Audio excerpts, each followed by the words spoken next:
Hello friends, welcome to the success Kendra. Friends देखिए, आज इस वीडियो में हम लोग बिहार पुलिस कांस्टेबल की जो भर्ती वर्ष 2023 में 21,391 पदों पर आई हुई है, उसके लिए ज्ञान बिंदु जीएस एकेडमी का टेस्ट नंबर 1 हम डिस्कस करेंगे। देखिए, इसमें टोटल 100 इंपॉर्टेंट प्रश्न हैं, जिस प्रकार से आपके एग्जाम में प्रश्न पूछे जाएंगे। फ्रेंड्स, अगर आप चैनल पर पहली बार विजिट कर रहे हैं तो चैनल को सब्सक्राइब कर लीजिए और जो बेल आइकन है, घंटी का निशान है, उसको जरूर दबा लीजिएगा, ताकि जब भी बिहार पुलिस कांस्टेबल भर्ती 2023 से संबंधित कोई भी इंपॉर्टेंट वीडियो अपलोड किया जाए तो उसका नोटिफिकेशन सबसे पहले आपके पास पहुंच जाए। तो चलिए फ्रेंड्स, सेशन आज के स्टार्ट करते हैं। पहले प्लीज़ एक बार सेशन को लाइक कर दीजिए और जब सेशन समाप्त हो जाएगा, सेशन को देख लीजिएगा तो इसे कम से कम एक ग्रुप में ज़रूर शेयर कर दीजिएगा। ज्ञान बिंदु जीएस एकेडमी का बिहार पुलिस कांस्टेबल भर्ती 2023 के लिए टेस्ट नंबर 1 को हम लोग कवर करने वाले हैं। टोटल इसमें 100 प्रश्न है, जिस प्रकार से आपके एग्जाम में प्रश्न पूछे जाएंगे। देखिए, पहला प्रश्न पढ़ेंगे। पहला प्रश्न है कि ऋग्वेद के किस मंडल में देवता सोम का उल्लेख है। देखिए, इस सेट को पूरा लगाइए, एग्जाम के तौर पर लगाइए। ऐसा समझिए कि आप एग्जामिनेशन हॉल में बैठे हुए हैं और पेपर दे रहे हैं, और अपना स्कोर आप सभी लोग कमेंट करके कमेंट बॉक्स में बताइएगा। चलिए बताइए, इसका राइट आंसर क्या हो जाएगा कि ऋग्वेद के किस मंडल में देवता सोम का उल्लेख है। अच्छा, बात ऋग्वेद की आई है। टोटल 4 वेद हैं। कौन कौन से वेद हैं तो याद रखेंगे, ऋग्वेद, यजुर्वेद, सामवेद और अथर्ववेद।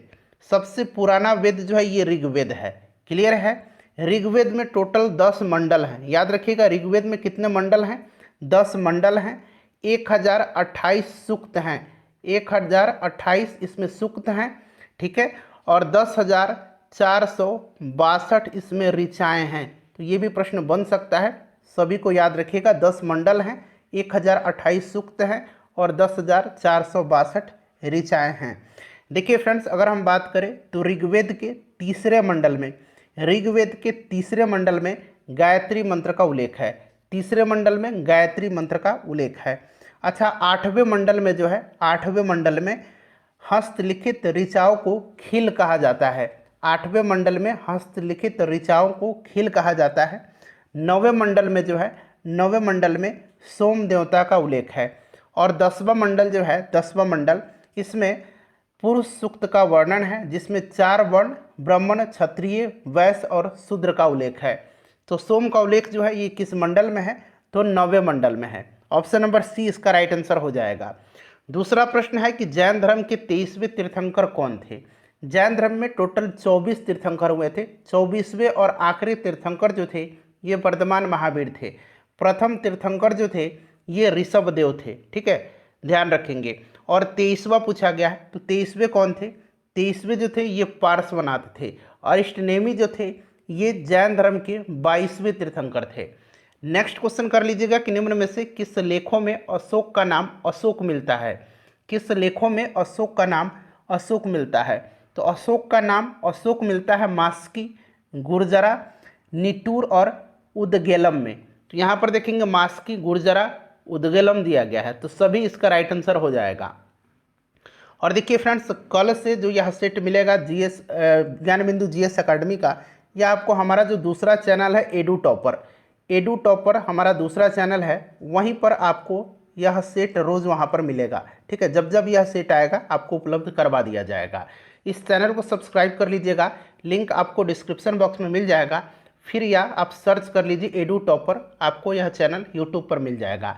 कल से यहाँ सेट नहीं दिया जाएगा ज्ञान बिंदु जीएस एकेडमी का बिहार पुलिस के लिए, इस चैनल पर आपको दिया जाएगा। चलिए चौथा प्रश्न पढ़ेंगे कि महमूद गजनी का सबसे चर्चित आक्रमण सोमनाथ मंदिर पर कब किया।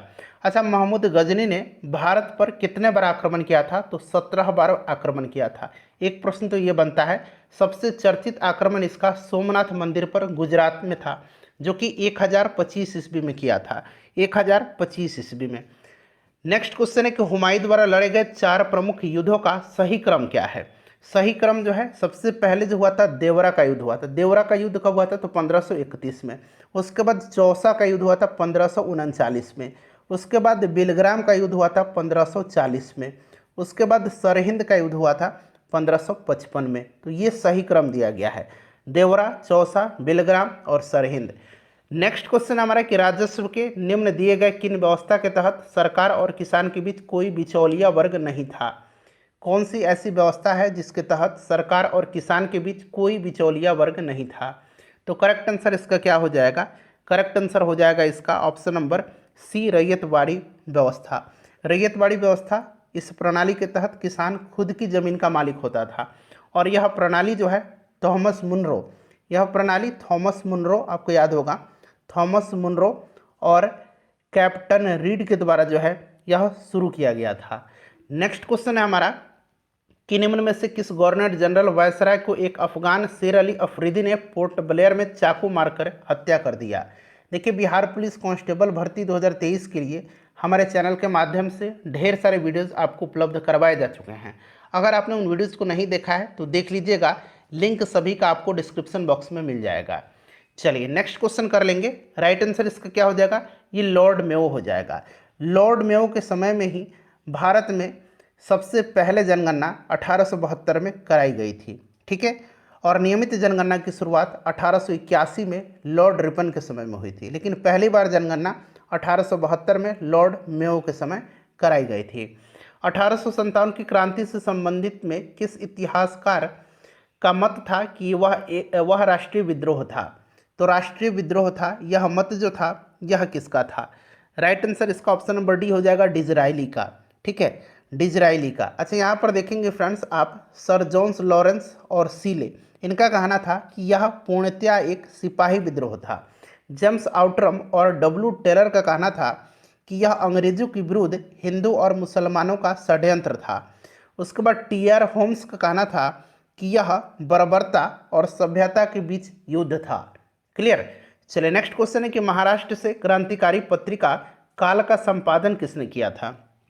तो ये परांजपे ने किया था, option number A right answer हो जाएगा। उसके बाद देखिए, निम्नलिखित में से कौन कैबिनेट मिशन के सदस्य नहीं थे? अच्छा, कैबिनेट मिशन आया था कब? तो ये 1946 में आया था, 1946 में। और उस समय वायसराय कौन था? तो लॉर्ड बेबल था, ठीक है फ्रेंड्स, याद रखिएगा, लॉर्ड बेबल था। कैबिनेट मिशन की संस्तुति के आधार पर ही संविधान सभा का गठन हुआ था। राइट आंसर इसका क्या हो जाएगा? इसमें स्टेफोर्ड क्रिप्स, ए.बी. अलेक्जेंडर और पैंथिक लॉरेंस सदस्य थे, क्लेमेंट एटली सदस्य इसका नहीं थे। चलिए क्वेश्चन नंबर 11 कर लेंगे कि असत्य मिलान चयन करें। असत्य, इंडियन लीग, शिशिर कुमार घोष सही है, वेद समाज, आचार्य केशव चंद्र सेन सही है, तत्वबोधिनी सभा, देवेंद्र नाथ ठाकुर ये भी सही है, बालिका विद्यालय की स्थापना दादा भाई नौरोजी ने नहीं, बालिका विद्यालय की स्थापना ज्योतिबा फूले ने किया था। तो असत्य मिलान जो है ये यही है, ऑप्शन नंबर डी। उसके बाद देखिए, किस आयोग की सिफारिश पर लोक सेवा आयोग की गठन को अनुशंसा किया गया? गठन की अनुशंसा किया गया, बताएंगे। तो फ्रेंड्स यह जो था यह ली कमीशन था, यानी कि ली आयोग था। ली आयोग का गठन जो है यह 1924 में किया गया था और उस समय वायसराय लॉर्ड रीडिंग था, लॉर्ड रीडिंग था, ठीक है। चलिए, किसकी निम्न में से किसकी डेकामेरॉन प्रसिद्ध पुस्तक है? डेकामेरॉन जो है यह प्रसिद्ध पुस्तक है बोकेसियो की। किसकी है? बोकेसियो की। प्रथम विश्व युद्ध में निम्न में से कौन सा देश मित्र राष्ट्र में शामिल नहीं था? देखिए, अगर आप इसमें 70 प्रश्न बना लेते हैं तो समझिए कि आपकी तैयारी अच्छी खासी है। मैंने इसका कट ऑफ 70 रखा हुआ है। चलिए, प्रथम विश्व युद्ध में अगर हम बात करें तो इसका तात्कालिक कारण बड़ा इंपॉर्टेंट है। प्रथम विश्व युद्ध का तात्कालिक कारण है ऑस्ट्रिया के राजकुमार फर्डिनेंड की, ऑस्ट्रिया के राजकुमार फर्डिनेंड की हत्या कहाँ पर कर दिया गया था? तो बोस्निया की राजधानी सेराजोवा में, यही इसका तात्कालिक कारण था, ठीक है। और इसमें मित्र राष्ट्र और धुरी राष्ट्र दो गुट में बटे हुए थे देश। मित्र राष्ट्र में इंग्लैंड, जापान, यूएसए, रूस और फ्रांस था, और धुरी राष्ट्र में जर्मनी, हंगरी, ऑस्ट्रिया और इटली थे। तो जर्मनी जो था मित्र राष्ट्र नहीं था, यह धुरी राष्ट्र था। क्लियर।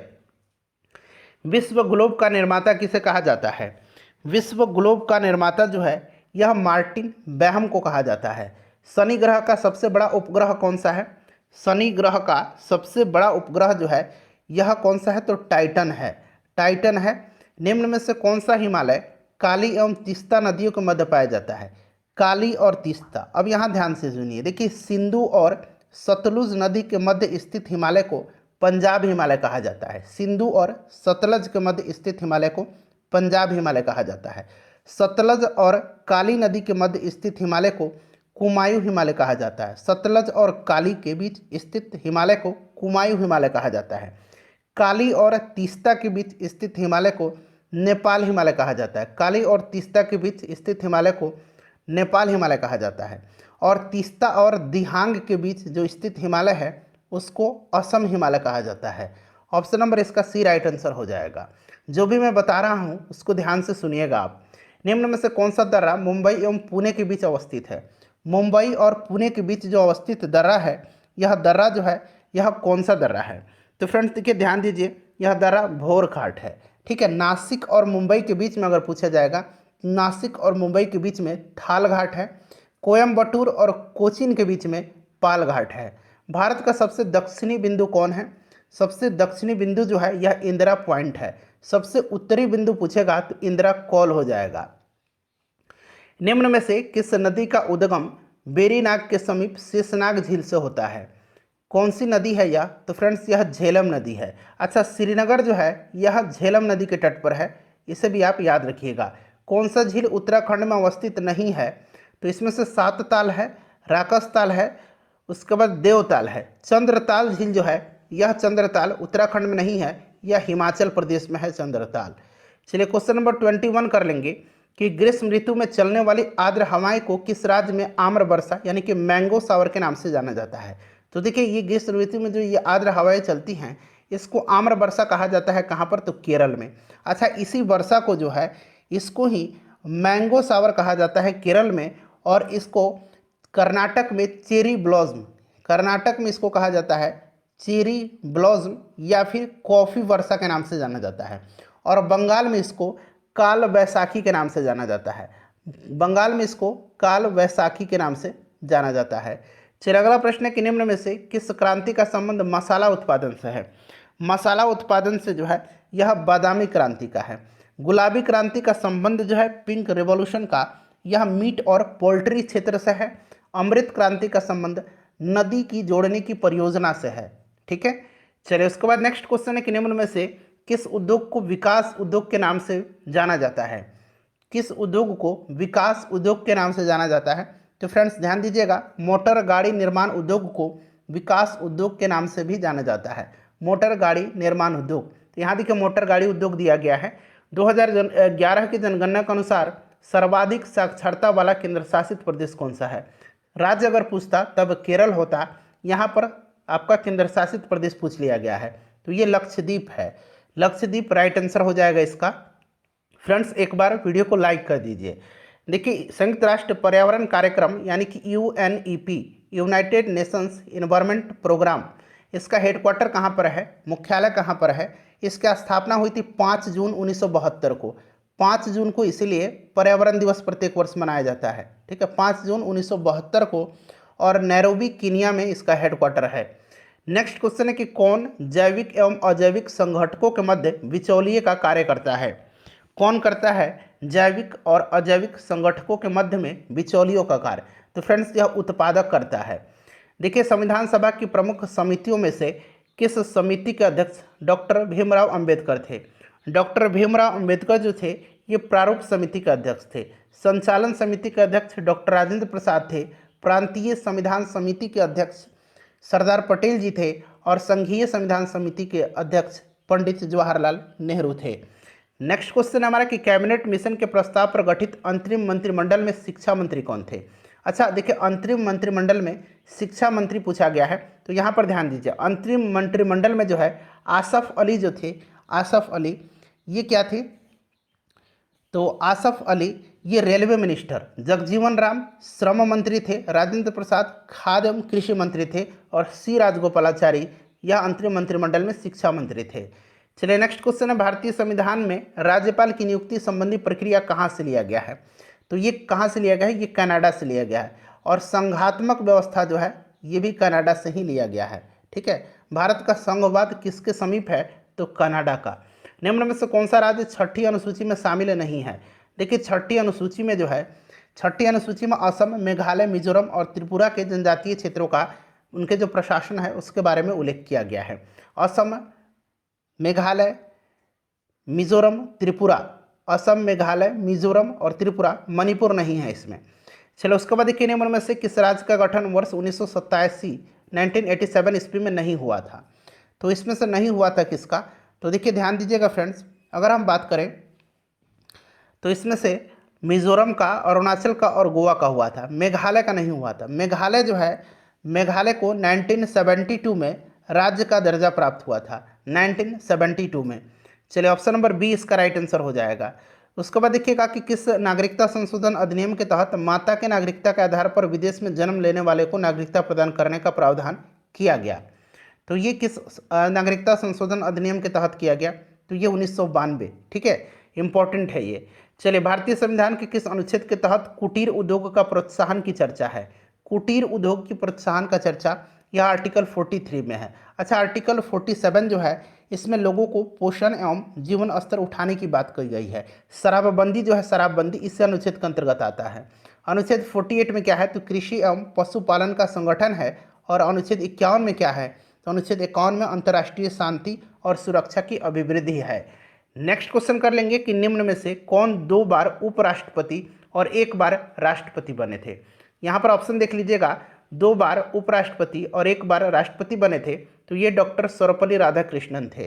राजेंद्र प्रसाद लगातार 2 बार राष्ट्रपति बने थे, ये पहले व्यक्ति हैं। किस संविधान संशोधन अधिनियम के तहत लोकसभा और राज्य विधानसभाओं में आंग्ल भारतीयों के लिए सीटों का आरक्षण समाप्त कर दिया गया है? अब आंग्ल भारतीय यानी कि एंग्लो इंडियन का जो इसमें सीट होता था उसको समाप्त कर दिया गया है। तो ये कौन सा है फ्रेंड्स? तो यह 104वां संविधान संशोधन अधिनियम है। निम्न में से कौन अदिश राशि है? अदिश राशि जो है इसमें से देखिएगा तो विद्युत धारा हो जाएगा, ठीक है। विद्युत धारा द्रव्यमान, दूरी, समय, तापमान, आयतन, घनत्व, कार्य, शक्ति, ऊर्जा, चाल, ये सारे अदिश राशि हैं। वेग, विस्थापन, त्वरण, ये सारे जो हैं सदिश राशि हैं। चलिए, न्यूटन की गति के किस नियम द्वारा बल का व्यंजक प्राप्त होता है? तो बल का व्यंजक जो है ये दूसरा नियम से प्राप्त होता है। कौन इसमें से शक्ति का मात्रक नहीं है? तो इसमें से देखिए हॉर्स पावर है, किलोवाट भी है, मेगावाट भी है। यहाँ पर देखिएगा WH, वाट आवर नहीं है यह, ठीक है। जल का महत्तम घनत्व किस पर होता है? तो ये तो डिग्री सेंटीग्रेड में तो आपको पता है कि 4 डिग्री सेंटीग्रेड पर घनत्व जो है इसका अधिकतम होता है और आयतन न्यूनतम होता है। अब यहाँ पर देखिए सारा जो है, यहाँ पर कहीं तो 4 डिग्री सेंटीग्रेड नहीं, यहाँ फ़ारेनहाइट है, यहाँ भी फ़ारेनहाइट है, यहाँ भी केल्विन पर तो होता नहीं है, यहाँ भी देखेंगे तो सेंटीग्रेड ये होगा नहीं। अब यहीं तो होगा फ़ारेनहाइट, ठीक है। तो ऐसे आप करके निकाल सकते हैं, या फिर आप फॉर्मूला पर पुट कर दीजिए C/5 equal to F minus 32/9। अब यहाँ पर आप कितना 4, आपको पता है ना 4 डिग्री, तो यहाँ पर 4 पुट कर दीजिए, F माइनस 32/9।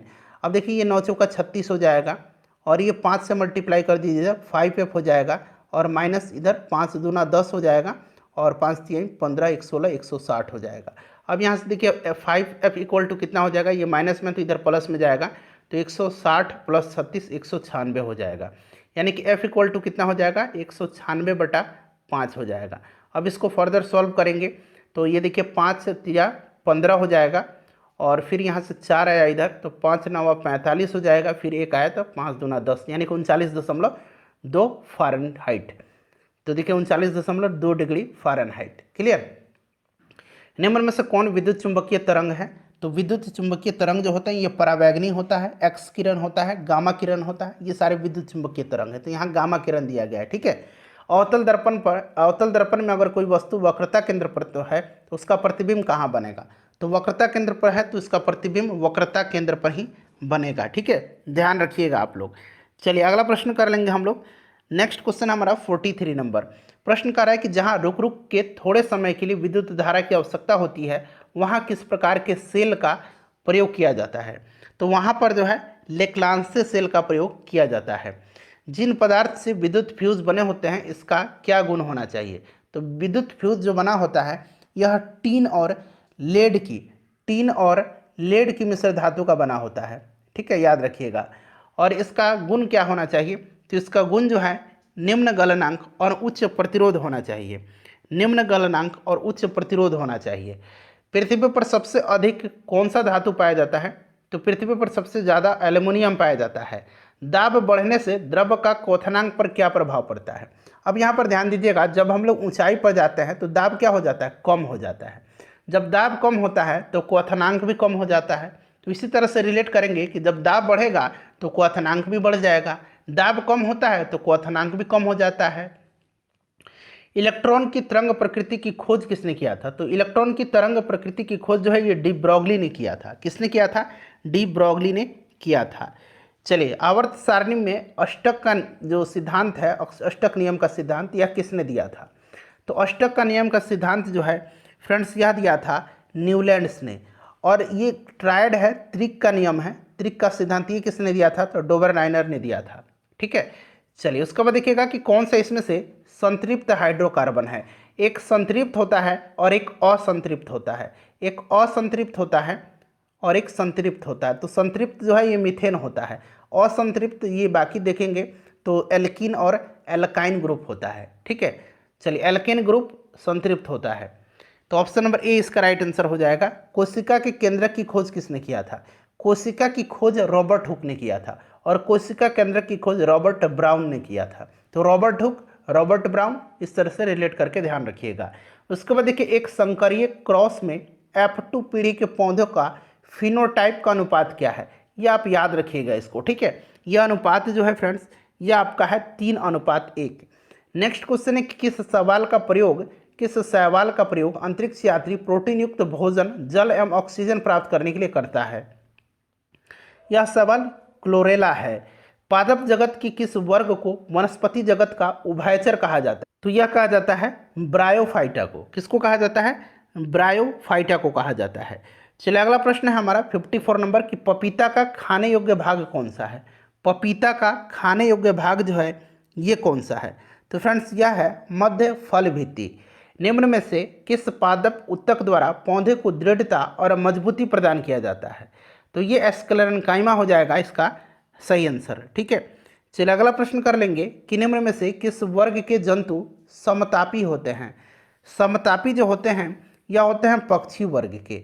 निम्न में से किस एंजाइम का श्रवण अग्नाशय से नहीं होता है? तो देखिए ट्रिप्सिन, एमाइलेज और लाइपेज का श्रवण अग्नाशय से होता है। इरेप्सिन का जो है श्रवण अग्नाशय से नहीं होता है। इरेप्सिन का श्रवण जो होता है ये आंत ग्रंथियों से होता है। ठीक है, आंत ग्रंथियों से होता है इसका श्रवण। चलिए आगे बढ़ेंगे, नेक्स्ट क्वेश्चन कर लेंगे।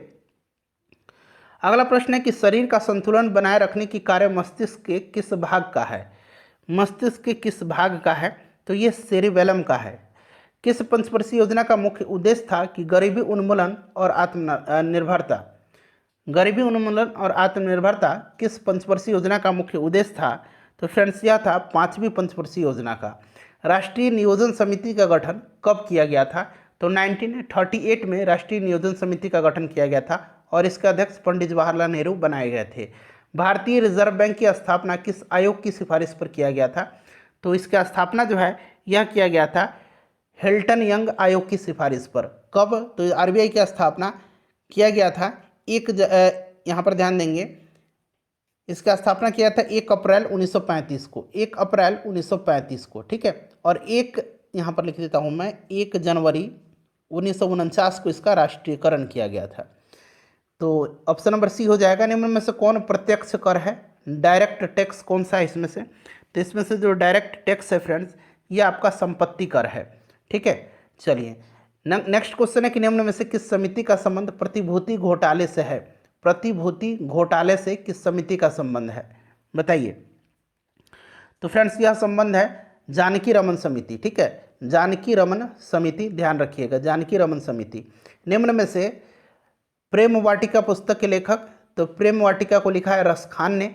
अंतर्राष्ट्रीय परमाणु ऊर्जा एजेंसी का मुख्यालय कहाँ पर है बताइए? तो इसका मुख्यालय जो है यह वियना ऑस्ट्रिया में है। ठीक है, इसकी स्थापना कब हुई थी? तो 1957 में इसकी स्थापना हुई थी। नेक्स्ट क्वेश्चन है कि रमन मैग्सेसे अवार्ड पाने वाले पहले भारतीय कौन थे? तो आपको पता है कि यह आचार्य विनोबा भावे थे। 1958 में इनको यह पुरस्कार दिया गया था। उसके बाद देखिए यूनाइटेड किंगडम का राष्ट्रीय पशु पक्षी कौन सा है? यूनाइटेड किंगडम का बताएंगे, राइट आंसर इसका क्या होगा? तो फ्रेंड्स यह हो जाएगा रॉबिन रेडबेस्ट। ठीक है, चलिए उसके बाद नेक्स्ट क्वेश्चन हमारा कि निम्न में से विश्व एड्स दिवस किस तिथि को मनाया जाता है?